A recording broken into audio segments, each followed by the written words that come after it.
women are equal.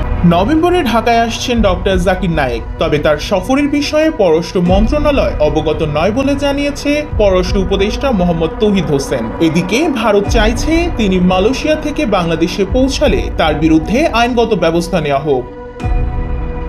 গত ৩০ October এক সংবাদ সম্মেলনে ভারতের পররাষ্ট্র মন্ত্রণালয়ের মুখপাত্র রণধীর জয়সওয়াল বলেন, জাকির নায়েক একজন পলাতক আসামি, তিনি ভারতের ওয়ান্টেড। আমরা আশা করি যেখানে তিনি থাকবেন সংশ্লিষ্ট দেশ তার বিরুদ্ধে যথাযথ ব্যবস্থা নেবে এবং আইনি হস্তক্ষেপের মাধ্যমে তাকে ভারতের কাছে হস্তান্তর করবে। ডক্টর নায়েক ২৮ নভেম্বর ঢাকায় এসে ২৮ ও ২৯ নভেম্বর একটি দাতব্য অনুষ্ঠানে অংশ নেবেন। অনুষ্ঠানটি আয়োজন করছে স্পার্ক ইভেন্ট ম্যানেজমেন্ট। অনুষ্ঠান স্থলের সম্ভাব্য স্থান আগারগাঁও।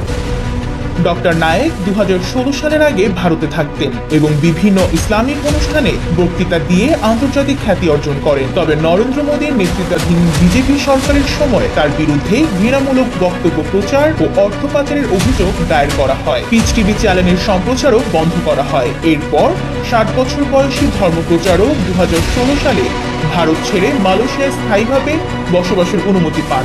জাকির নায়েক মালয়েশিয়ায় থাকায় ভারতের বিচারিক আওতার বাইরে আছেন। তিনি একাধিকবার বলেছেন, আমি ভারতে ফিরব না যতক্ষণ ন্যায় বিচারের নিশ্চয়তা পাব না।